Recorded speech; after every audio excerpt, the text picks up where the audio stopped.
Assalamualaikum warahmatullahi wabarakatuh. Alhamdulillahirrahmanirrahim. Wassalatu wassalamu ala rasulillah. Buat para pemirsa channel IDN Project Official, ikuti terus ya channel IDN Project Official. Mudah-mudahan channel ini bisa berkembang dan memberikan manfaat buat para pemirsa. Insya Allah apa yang disampaikan menjadi ridho dari Allah Subhanahu Wa Taala dan bisa diterima masyarakat luas. Amin ya. Mudah-mudahan channel ini berkembang dengan baik dan bisa diterima oleh masyarakat. Baik, terima kasih banyak atas perhatiannya. Ikuti terus IDN Project Official Channel. Wabillahi taufiq wal hidayah. Assalamualaikum warahmatullahi wabarakatuh.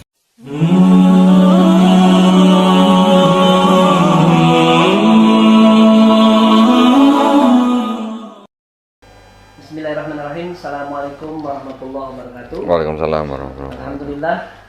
Wassalatu wassalamu ala nabiyyina wa rasulina Muhammadin bin Abdullah wa ala alihi wa sahbihi wa mawalah. Asyhadu an la ilaha illallah wa la syarika lah. Wa asyhadu anna Muhammadan abduhu wa rasuluhu la nabiyya ba'dah. Allahumma shalli ala Muhammad wa ala alihi wa sahbihi wa sallim. Alhamdulillah kita bisa silaturahim kembali bermuajahah bersama Ko Dondi dalam acara wawancara podcast bersama beberapa channel YouTube dari teman-teman sahabat-sahabat sekalian. Semoga tayangan kita pada kesempatan sore hari ini bisa bermanfaat serta memberikan banyak pelajaran bagi kita khususnya umat Islam. Gimana kabar kok? Alhamdulillah, alhamdulillah. Gimana jadi terkenal sekarang?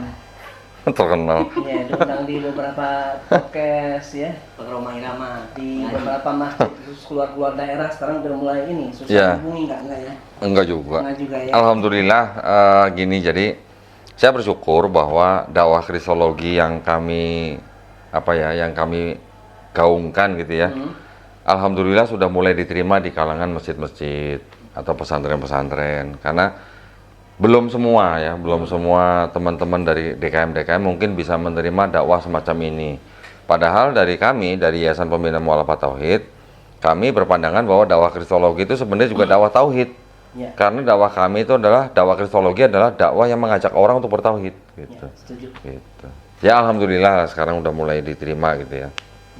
Cuman buat orang kaum muslimin yang mengatakan, waduh, kita jangan bahas kristologi dulu lah gitu. Itu gimana tuh? Maksudnya kan Ya. banyak orang alergi gitu dengan pembahasan kristologi khususnya di masjid. Karena ini kan berkaitan dengan agama orang lain gitu. Gimana tuh? Justru kalau kita bilang kaitannya dengan agama orang lain, nanti jatuh-jatuhnya ke agama kita sendiri. Karena apa? Karena masih ada upaya-upaya pemurtatan yang menargetkan agama kita gitu. Atau umat Islam secara umum. Itu masih banyak.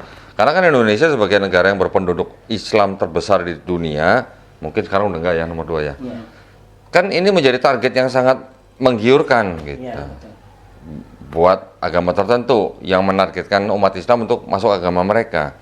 Nah kalau kita nggak bekali umat kita dengan kajian seperti ini, nanti kalau umat kita kedatangan tamu yang nggak diundang, terus umat kita bawa pentungan, misalnya bawa pentungan gitu untuk ngusir, kalau difoto sama wartawan, yang salah yang bawa pentungan atau yang bawa Bible?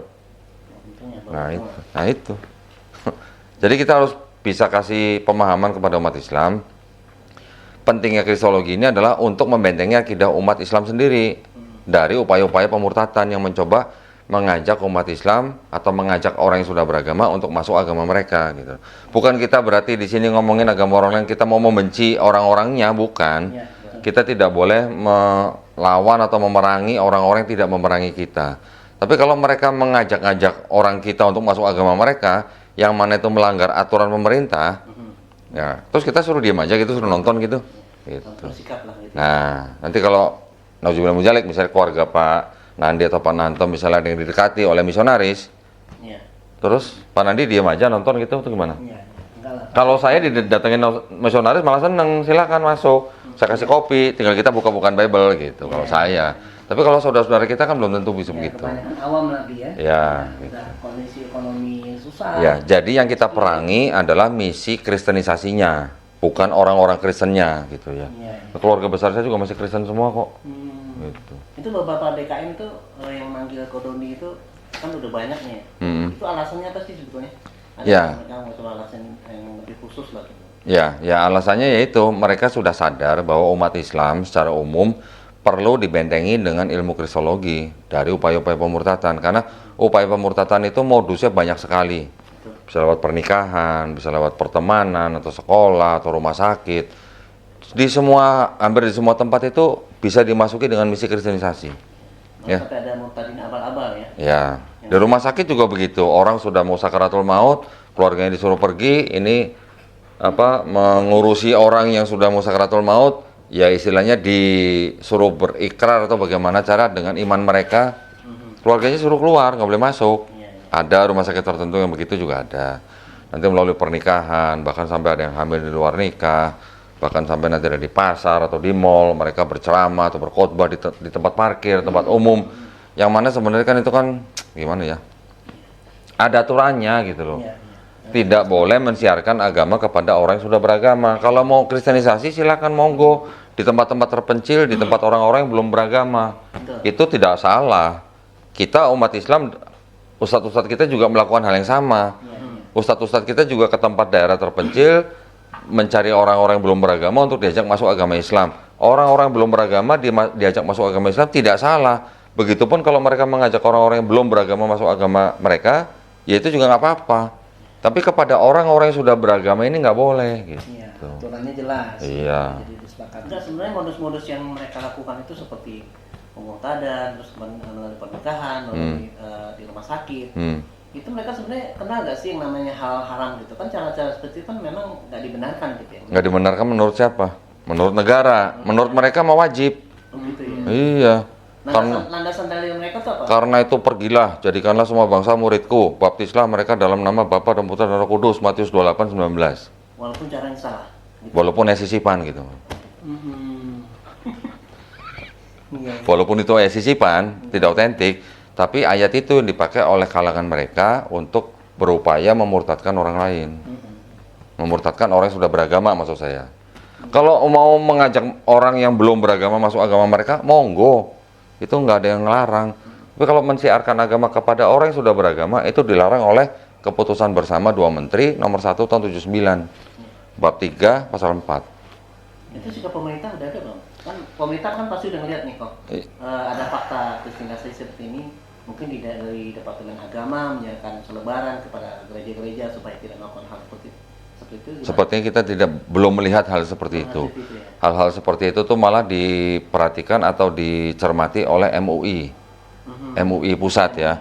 MUI kan ada bagian satu lembaga namanya Lembaga Dakwah Khusus. Nah, Lembaga Dakwah Khusus ini yang mencermati hal-hal seperti itu. Tidak hanya pemurtatan tapi juga mengenai aliran sesat dan sebagainya. Lembaga Dakwah Khusus ini yang boleh dikatakan yang ya berusaha melindungi atau membentengi akidah umat Islam, tapi kan mungkin belum terjangkau secara luas gitu loh. Ini yang makanya kita sekarang banyak kerjasama dengan MUI yang di LDK ini. Pembinaan mualaf, diklat kristologi, kayak gitu-gitu kita lakukan. Berikan kepada para penggiat-penggiat mualaf center. Supaya ini juga nyampe ke umat Islam yang awam gitu lah istilahnya. Gitu. Kemarin ke ini kok, kristologi tadi kalau Doni cerita kalau ada rencana mau buat kampus yang itu ada mata kuliahnya khusus kristologi, itu bisa diceritain kan? Iya. Kita ada satu lokasi di daerah Yogyakarta yang mana kita akan siapkan nanti di situ akan kita bangun kampus yang memang kampusnya ilmu agama Islam, tetapi mungkin di dalamnya nanti ada mata kuliah kristologi gitu ya. Kemudian juga alhamdulillah saya kan juga mengajar di Sekolah Tinggi Ilmu Dakwah Muhammad Nasir Bekasi.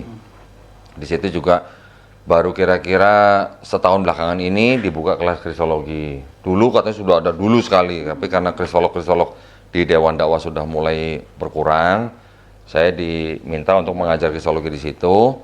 Dan kemudian alhamdulillah sekarang juga ada universitas yang membuka fakultas baru, fakultas teologi, tapi dalamnya ada mata kuliah kristologi. Ya, insya Allah juga nanti saya akan mengajar di situ. Itu beasiswa apa ya?